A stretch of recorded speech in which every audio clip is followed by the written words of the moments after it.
Stay tuned for another episode of the Coming Soon podcast with Spider.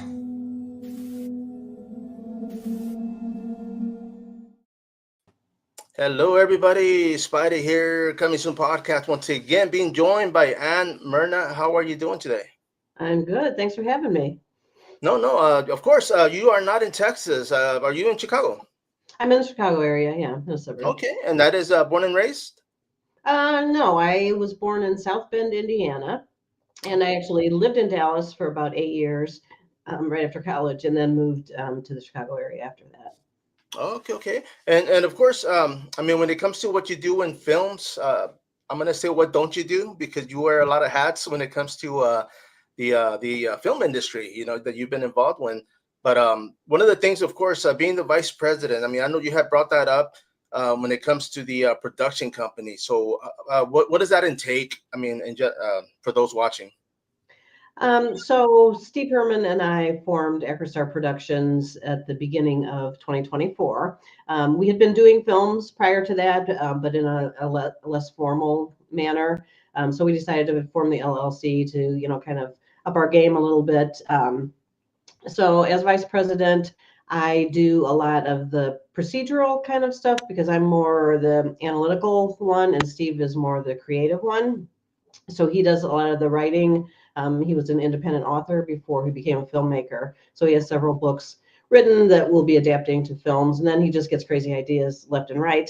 So every now and then he'll just send me a message. Oh, I've got a new idea for a film. I'm like, okay, let me take some notes.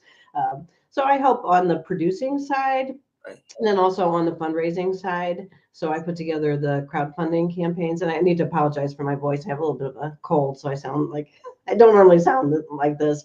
Anyway, I put together the crowdfunding campaigns. So we raise money by getting contributions, and then we like to give people something in return to kind of involve them in the project. It could be a very small role. It could be IMDb credits for producers or special thanks, something like that. It could be a prop that we've used on set. It could be physical media or a film download. Those are some examples of real common props. But then we use that money to pay the cast and crew first. That's kind of like our first priority. And we just negotiate rates individually with actors and do contracts. And, so that's kind of like the formal side of it. So there's some paperwork to keep track of. And then we also have to pay for locations. Typically, we will find one or more Airbnbs if we need interior house type settings. And then we also use that for lodging for the cast and crew. So if we do a feature film, for example, we've been doing just kind of like 7 days filming in a row, which it's a lot to pack a feature film into that few of days. But we, organize the shooting list ahead of time, try to be real efficient about our locations. If we are using multiple locations, you've got to factor in time for moving everybody and all the equipment and all the costumes and all the props. And sometimes somebody forgets something. So, we try to not move around too much when we film. And then, just part of the running of the company, of course we have to do a tax return, all the company nonsense that has to get done kind of falls on my side of the table. No, for sure. Now, let me ask you, when it comes to film, because like myself, when I was in high school, we actually we used to develop our own film, right? So that's how way back when, Mhm. But for yourself, I mean, when you got into TV, as far as like commercials, I mean, was that still before the whole Netflix? I mean, was it like on TV? No, so I've only been what I would call a professional actor for about 7 years. So I entered very late in life. I did plays when I was in high school. We didn't have, we went to a small Catholic high school. We didn't have like a drama department or anything like that. We certainly didn't talk about film way back then because that was a really, really long time ago. But I was interested in the arts, and I've played the piano since I was 5 years old, kind of thing. So I do like art and being creative. But I had a degree in math and started working as a computer programmer for Texas Instruments down in Dallas. That's why I moved to Dallas. Okay. And then after, I've moved around between several companies. But then as I got older and friends of mine were starting to make bucket lists, I didn't have a bucket list. I thought, well, maybe I should. Maybe you're supposed to when you get to a certain age. So I decided the first thing on my bucket list was to be on Chicago PD, the TV show. And they film that here where I live. So I got on Facebook and figured out how to be a background actor, like who were the organizations that do that casting. Worked background on several TV shows and films that were done in the Chicago area. And somebody said, oh, you should have an agent. So I got an agent, and then I got another agent, and I, take acting classes and got into voiceover to have some alternatives. So everything that is listed on IMDb has been within the last 7 years for me. Oh, wow. Okay. You see, and of course, I mean, I said the reason I was asking as far as TV and Netflix as far as series, because for me, I think I was without TV for like a century. I really don't like. I didn't watch many films. I was out doing the whole music thing. So I was going to venues, I was going to bands, following bands or whatnot. But I did miss a lot of that time, and it just seems like when I came back to TV, like all these series were on, and I'm like, where are the commercials at? Like it was like one of those things that yeah, I noticed right away. But yeah, it is. I mean, would you say it's different? I mean, the whole mentality. I mean, back when, I mean, was it?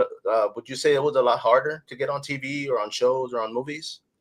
Well, it kind of depends on what you're trying to get involved with. So, and I think different geographic markets operate a little differently. So I can talk about my experiences in the Chicago market. So I mentioned I have several talent agents.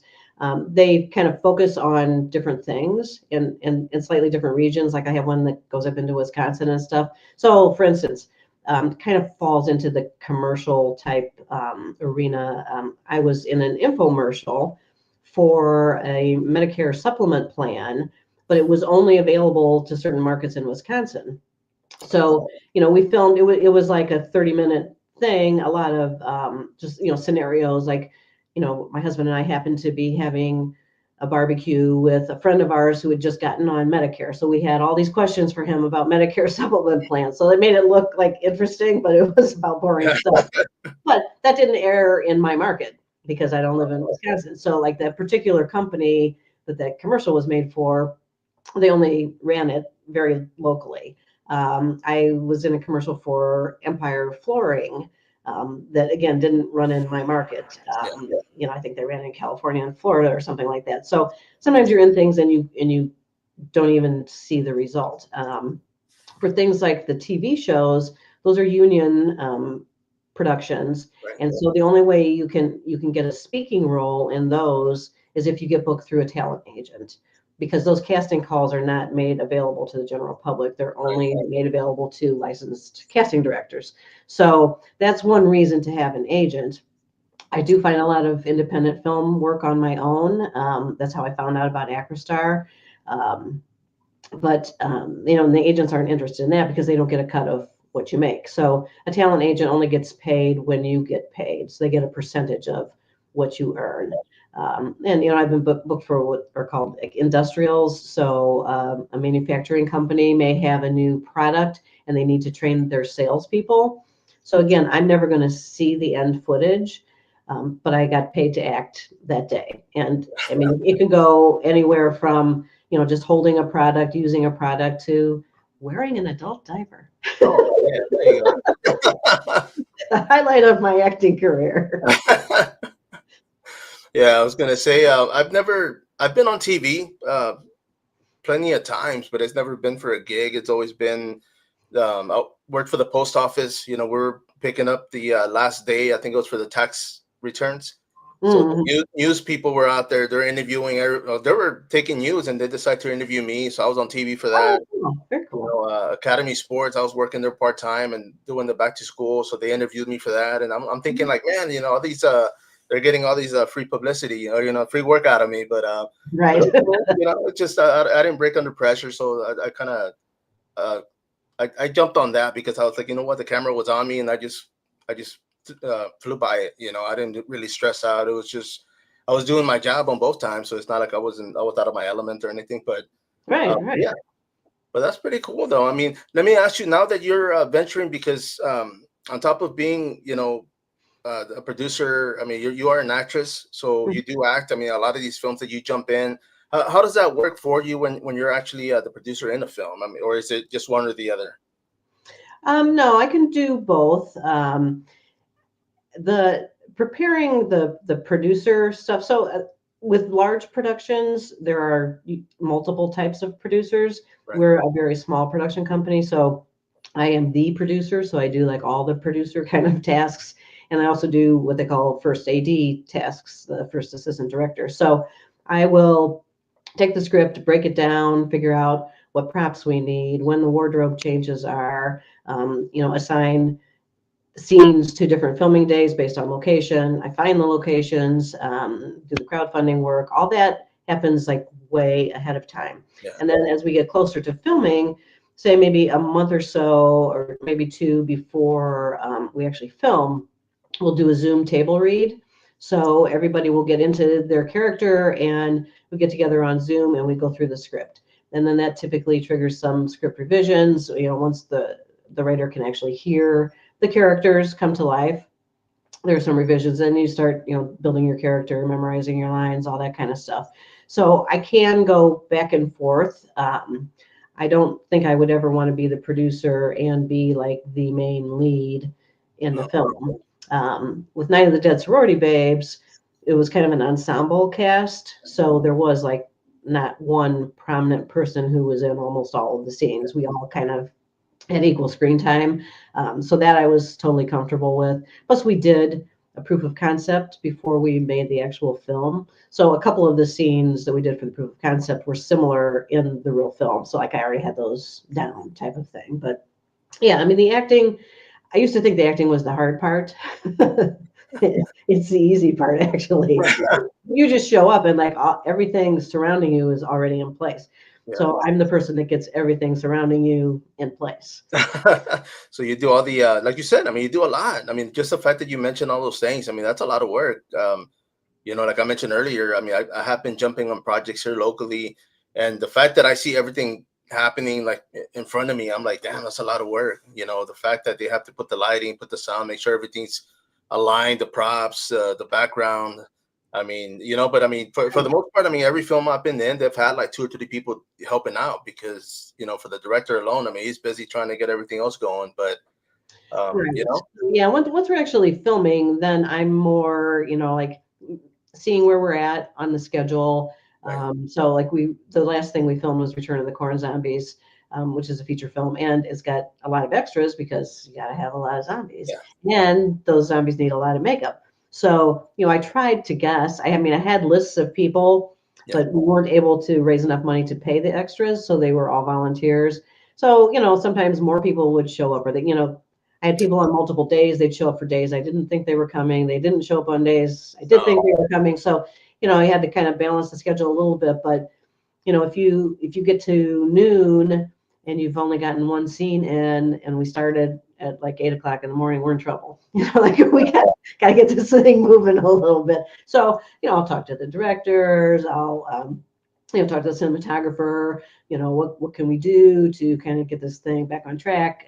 Because we have full days every day, so you can't just say, oh, well, we'll just shove some scenes to tomorrow. No, tomorrow's not going to get done, and we got 7 days of this to go through. So we're pretty good. We've worked together, this group of crew on quite a few films. So we trust each other, first off, and we're confident in the skills that we all have. And we just work together to say, okay, what are our alternatives here? A, B, or C, pros and cons. Okay, we pick one. Let's go. But I find it overall in the end, it's very rewarding to see that finished film and to get reactions from people.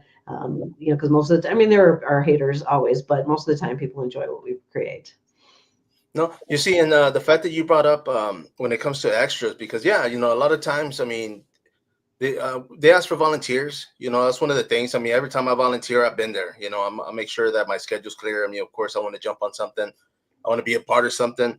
But it does change. I mean, because like you mentioned earlier, also, I mean, there's sometimes, I think the last time we filmed, they were short like 4 extras. So they were like, man, we got to do with what we have. So I was honored. I'm being killed twice that day. They were like, you know what, just change shirts, put your hat on, and we'll shoot you as a character. Change your look. Yeah. Yeah. So, I mean, I've stepped in as an extra, So, like in a bar, a club scene, they wanted some people dancing. We didn't have enough people to dance. I'm like, I'll face, my back will be the camera the whole time. Like, I don't need to be in it, but I want to help fill the space, kind of thing. So yeah, you get creative. And the thing is, I mean, extras are a lot of times undervalued, but I mean, we so appreciate them. And then if somebody really works well with us as an extra, and we see, we become friends with them on Facebook, we see that they're getting acting gigs on their own. If we have a small role, we may approach them and say, well, do you want to audition for this speaking part? And sometimes they're interested, sometimes not, but it's a good way to network, which is very important in the acting community. No, you see, and that's another thing too, because I mean, I have a lot of friends. I've been jumping on films, and a lot of friends are always asking, like, man, how can I get on? How can I find something? And I always tell them, I say, the first thing you got to do is show up. Absolutely. Because a lot of times, I mean, if you show up and somebody else doesn't show up, then boom, there you go. Or just the fact that you're showing support. They have the film being, they're having them in theaters here locally as of recent. They've had them for quite a while, but I mean, that's another way to go. When they have the premiere, go out there and support the directors, because, like you said, they see you. They see your faces, and they're thinking, you know what, this guy wants to get involved. So yeah, like next time something comes up, you get that call or you get that message, and like, hey man, I got this project going on. Like, if you're interested, and that's how it starts. Because it's I mean, I cover combat sports. I do a lot of MMA and kickboxing here in Texas, and I always told the amateur fighters or the pro fighters, like, man, if there's a card, if you're not on it, go support, man. Go buy a ticket, because if you don't support it, nobody. I mean, who else is going to do it? This is ours. This is what we have, and it's the same thing with the indie world. Because it's as big as it is, it's pretty small. When it comes to the community, and it's just like here. Everybody for the most part works together, and I love that, because it's like I'll go to a director they're filming, and it just so happens they have another director that I've worked with before, and I'm like, okay, cool, but he's helping out with the sound or the lighting or whatever the case, and that makes me happy, because I'm like, you know what, they're not greedy, they're not selfish. It's all, the pride's aside, this is like helping everybody else grow, and I mean, with that being said, everybody else will grow. Yeah, and it's really cool to see somebody else, get going with their first production. Like, they've thought about it a long time, they've been planning and everything, and then they're finally to the point where, yeah, it's going to happen. So yeah, I've volunteered to do boom mic for people. I'll go to their premieres. I'll, throw them a little money on their crowdfunding campaigns and stuff, because it takes a lot of people to make a movie. No, for sure. And of course, I did want to bring this up, because you did talk about the now, when it comes to the film, you said this is the last one that you guys filmed? No, Attack of the Corn Zombies we filmed in 2023. Okay, yeah. So we released it just on our YouTube channel and on Amazon Prime. But we started talking to Bayview Entertainment, which is a film distributing company, and they were interested in picking up several of our films. So they've picked up Attack of the Corn Zombies, and they're in the process of re-releasing it for us. So you'll start to see that on streaming platforms in January. And then we just filmed a sequel to that called Return of the Corn Zombies. Oh, yeah. So that one probably won't be coming out till closer to the middle of next year, because it's still in post-production. Oh, okay. No, yeah, because I know through social media, a few people that were extras in the Attack of the Corn Zombies. So that's pretty cool. Yeah, and that's another thing too, because a lot of people that are involved stay involved. It's like I show up to filming, and it's like people from another set, and I'm like, damn, you're here too. It's a mini reunion. You get to see all these familiar faces. So yeah, and we film in Central Illinois. We tend to not film right in the Chicago area, because prices are higher in the Chicago area, and a lot of times, you have to pay for permits and stuff like that for locations. Whereas in Central Illinois, where not much filming takes place, there's a lot more people who are eager to help out, and they'll volunteer their locations and stuff. So, like, for Return of the Corn Zombies, we had access to an entire fairgrounds, not like with rides and stuff. Right. Think out in the country kind of fairgrounds. So, like, they have competitions for livestock, like 4-H kind of stuff. They have like a little stock car racing track there. They let us use the entire space however we wanted, including the inside of some of the buildings. And that was so gracious. The guy who's in charge of economic development down there, Curtis Homan, really, really helped us out a lot with that because we could just come and go when we needed it. It was just awesome.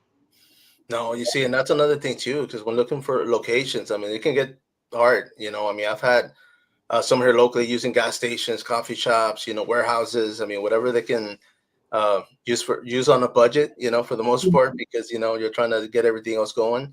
But Right. let me ask you, when it comes to film, you said earlier, I mean, you've jumped on other projects or other like whatever they needed you for. I mean, if you're working on that film, I mean, if they need somebody to hold the boomstick or hold the lighting, I mean, you've done stuff like that as well. Mm-hmm, mm-hmm. And I mean, I guess how important is that? Because for one thing, I mean, I know the budget is a thing. I mean, of course, you can't hire like a full staff or have more people than you want or you'd like to. But at the same time, I mean, being that you're wearing a lot of hats, to kind of build structure. I mean, you're kind of like, okay, you know what? I've done this, I've done that. Is that something that other people like should be doing? Would you say? Well, it all depends on the individual. There's no one right path. I would say Right. the only advice that I would say that goes out to everybody is that networking is very important. Yeah. And you can't change a first impression. So again, like if you say you're going to do something, even if you say you're going to do audition, and then like we're not getting anything from you, and I have to like ask you, well, are you still going to audition? I can give you a couple more days or whatever. And then there's like nothing, then I don't get the best impression of you Right. as somebody who's going to really, do what the team needs, because we need people to audition at a certain point in time so that we can cast the role, so we can move forward with the process. And we can't just keep auditions open forever. So that's just one example. And I would never try to pass myself off as like the lighting person on crew. Like, I don't know that much about it. I'm happy to carry things and move things, more of a production assistant. I Right. think I could easily work on any set. Boom mic, I'm short, so like I'm not the most ideal candidate, but I can stand pretty still for a kind of a long period of time. But yeah, I'm on the short side, so I just kind of do that to help friends out. Like I had a friend who was filming over in the next town, and he was doing like a fight scene between two people, and I said, well, how about if I come out for the day? Maybe I can lend a hand, kind of thing. And so I just hung out in the cold and the wind with them, and tried to be useful when I could, type of thing. Oh, I thought you were gonna say you went in there and made the fight scene, but no, that wasn't it, right? No, I have done a little fun choreography, but that hasn't been released yet. I Okay. don't do too much of the physicality because I'm old, but No, of course. I mean, on top of acting and everything else you've been doing, I did read up on you having having done like voiceovers. So I mean, where does that start? so during COVID, when nobody could get any acting jobs because nobody was filming anything, I thought, well, what can I do to kind of help build my career? So I took an online voiceover class through a studio in Chicago. They had a Zoom class, and the teacher was very experienced. I mean, he had made a lot of money doing commercials, voiceover. So did the class with him. And then as COVID started to loosen up, I got a voice demo reel made for me. There was a guy, again, this goes way back. He always used to be the voice of the Pillsbury Doughboy. And that's who the teacher knew of, who could maybe point me in the direction of getting a demo reel done for me for voice. And so I tried contacting him, couldn't track him down, finally tracked down his son. And he's like, oh yeah, that's my dad. Unfortunately he's got dementia, he's in a nursing home. But I had a sound studio in Chicago, and with COVID, I moved it all to my basement in the suburbs. So you could come over to my house and we could put together a demo reel. So I worked with that gentleman to do that, and he helped me with the writing. So we basically like invented commercials based on different things that I've done. Like he said, like, give me the name of a place where you've had a good vacation. So I told him Aruba. So he wrote a little commercial about going to Aruba. Like silly things like, if you're going to treat yourself to something to eat, what would you get? I'm like, oh, really good chocolate. So, we made a chocolate commercial. So I could use my voice in different kinds of settings Right. to show a range to it. So one is kind of like, soft and romantic when I'm talking about the chocolate. And then when I'm talking about the vacation, it's got a lot of energy to it.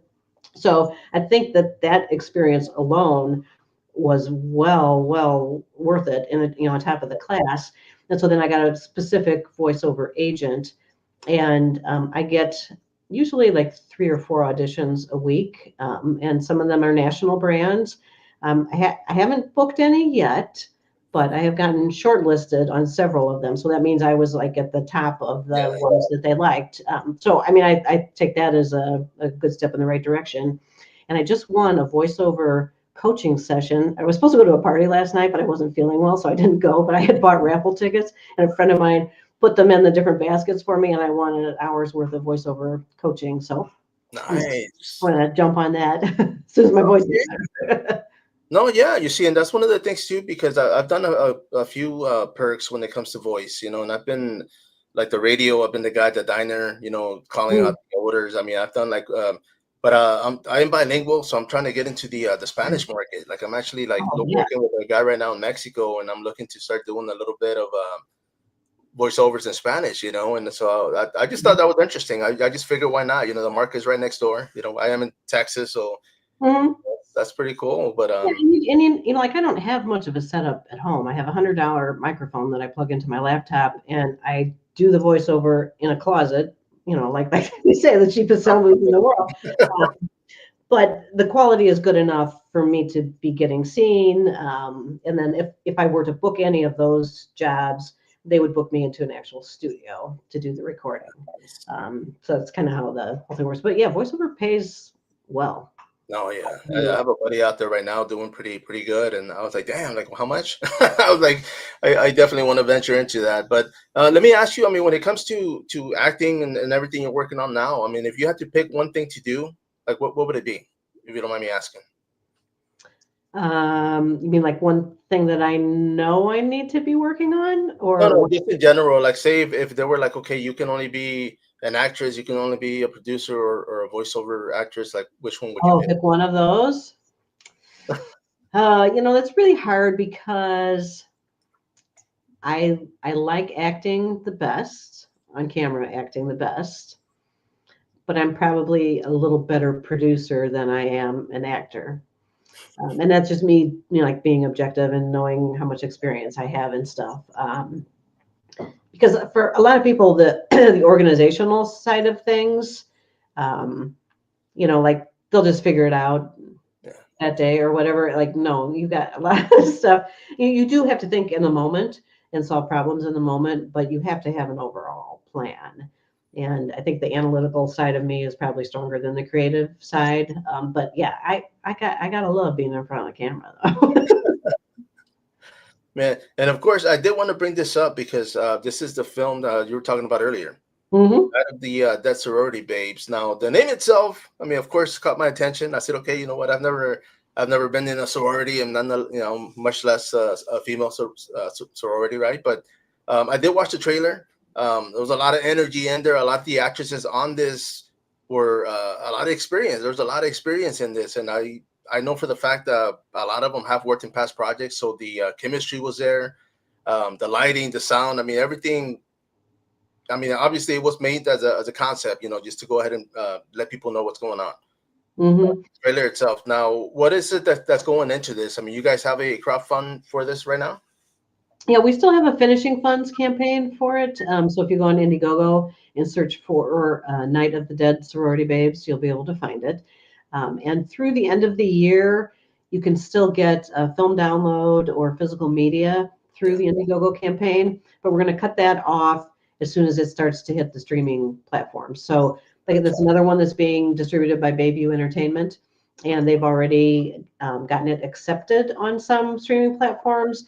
But like once you get accepted, there's usually a time lag until you actually appear on that platform because they have a line of films that they're popping out there. So we don't know exactly when it will hit streaming platforms, but we've been told that we could continue to sell through the Indiegogo campaign through the end of the year on that. So if somebody wants to watch it sooner rather than later, they could do that. Otherwise, I think the way Bayview typically operates is they go onto the subscription-based platforms first, and then they hit the ad-based platforms after that. So things like Tubi, where you don't have to pay to watch it, would follow after they hit the subscription-based ones first. No, and of course, I mean, it is going to be streaming, but I mean, for me, I'm more of a physical media kind of guy. I've got DVDs, Mhm. VHS. I mean, I'd rather have it on hand. Yeah. Um, people talk about, streaming services. A lot of times they take one off to put something else on, so you might not be able to see it for a while. So Yeah, exactly. And that's the biggest challenge with the streaming stuff is even if you watch it once and you want to go back, there's no guarantee it'll still no, be. no, for sure. So of course, for those that are watching and listening, I mean, they can definitely go to the Indiegogo, purchase their physical media. Now, it is only on DVD and Blu-ray, or just on DVD? DVD and Blu-ray. Oh, okay. Because thought I was reading that right. Yep. Yeah, Now, we've sent it out to a few reviewers, the full film, so we're starting to get some reviews back on that. We just got one this morning from Lance, the obscure movie guy, and he loved it. no, and of course, I mean, where can people go for that? I mean, when it comes to doing the reviews, I mean, do they contact you guys directly? Yes, yeah, people could contact us directly. We have a large group on Facebook that's called Indie Horror Films from Acristar Productions, or if you go to acristarproductions.com, there's a contact page out there, and then those things come to me, and then I can hook you up with a review copy. No, I did drop a movie trailer review because for the most part, I always tell people, I mean, for me, I mean, there's movies that pass by me. I mean, I keep running into all these old films that I didn't even know existed. But I mean, I do go over the trailers, and I just kind of plug in what I like and what I like about it, and I mean, for people to look forward to. But this is for the actual movie. So if people want to review the actual movie, this is when they go through you guys, correct? Yes. And of course, as far as yourself, I mean, what do you have going on right now currently? Is there any projects you're working on? I'm always working on something. I get scripts from people, so I read those kind of in between things. I'm working on Perfect Soul, which is the next feature that we're going to film. That will be a total of 14 filming days, so we're taking our time with that one. And it's the first time we're adapting a novel of Steve Herman's to film. So he wrote the book, and now he's writing the screenplay. So with the book, his imagination can go wild, and we only do practical effects. We might need some video special effects in this one because it's a story about a family and a town that appears to be, very good-hearted, and everyone is following the Bible and the way of the Lord. And it turns out there's a lot of sneaky stuff going on behind the scenes. And this one particular girl, in her heritage, are some entities that come back to evoke revenge on the town. Oh, nice. So kind of a supernatural aspect to that. So I'm doing pre-production on that because our first filming is the first weekend in March. Right. So getting everything lined up for that. I have a role in that as well, but that won't be filming until later in the year. And then there are a couple projects that people have said, "Oh, I want you in my movie," but they don't have a filming date. So I'm not working on those until I have a filming date because only so much can fit in my. No, yeah. I mean, plus too, you don't want to commit to something and then, I mean, if they don't send you anything right away, I mean, of course, you don't want to be holding off other projects. So. Yeah. And then there's other projects that we're, just like talking about ideas and stuff, trying to figure out how we could do it, if we could do it, when we could do it, type of thing. So it seems like I'm always, I have to take notes on everything so that I can keep it all straight. There's like so many different things in my head at one time.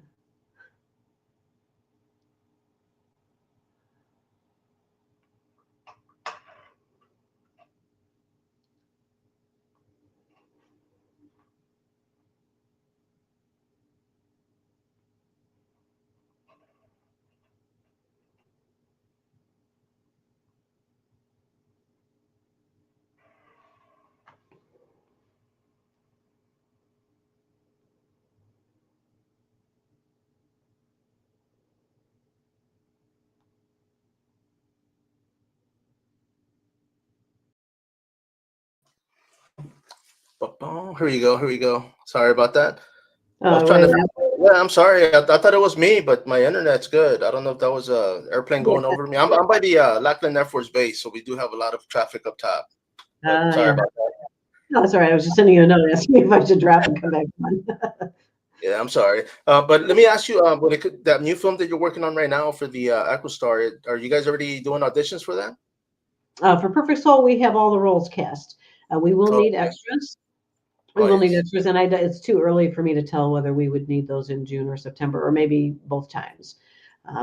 So, yeah, that one again is the Central Illinois area, but for those that have worked with us before, it's not the same place that we usually film. It's a new place. Oh, nice. Something to look forward to, huh? Yeah, I would like to change the setting up a little bit, not be too predictable. Now, let me ask you, when it comes to extras, I mean, of course, I'm sure you guys look for local, right? Somebody in the area? It's really anybody who's willing to, they say, like act as a local, which means we're not going to pay any transportation expenses. Right. So we did have, for Return of the Corn Zombies, we had people from New Jersey and Pennsylvania that drove out. We had a guy from the UK. Oh, The wow. UK. He'll come over, he'll work on a couple movie projects, and then he'll go back home. But Wow. yeah, he's worked with us a couple times. He was in the original Attack of the Corn Zombies as well. So he's our furthest traveled extra. And we actually were able to give him some lines this time, which was nice. And that was kind of an on the fly thing.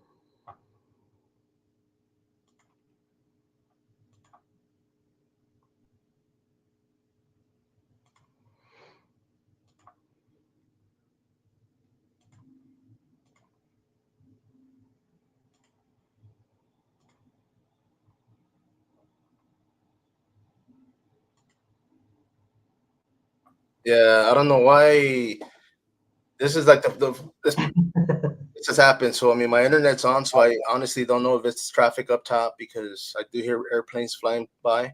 Ah, I apologize. that's all right. But yes, but of course, like we were talking to me, of course, when it comes to your work, you know, many hats worn throughout the film industry, but voiceovers. I mean, you say you do have something coming up, but it hasn't been released yet.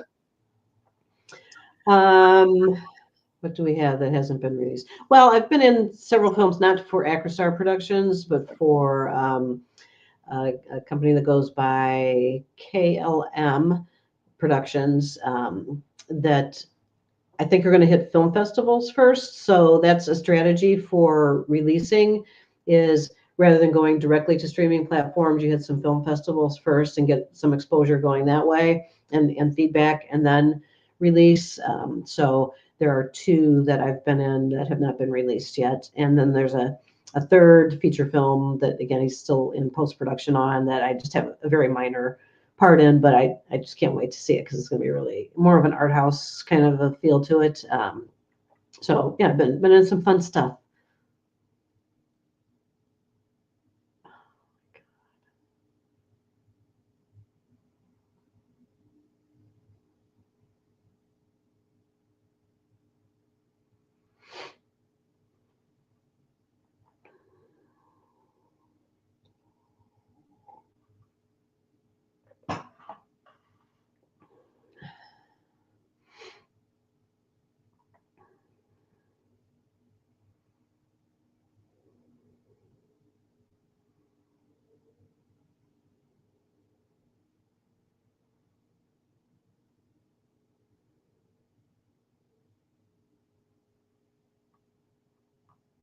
Yeah, I'm so sorry. That's all right. Going on, but I do apologize because if it's going to happen again, um, but of course, I mean, just to wrap this up, and I do apologize. We'll run this again soon, but of course, I mean, you have mentioned the website for Acrostar, so that where can everybody find you guys at? It's acrostarproductions.com, or on Facebook, indie films from Acrostar Productions. And then on Instagram, I think it's Acrostar Films, because it was originally started as Acrostar Films, and then we evolved to using Productions in the name. No, no, no. And then I do apologize. I mean, I definitely want to bring you back on here. I'm afraid it's going to keep cutting off, and I don't want to be rude, Right. cutting you off.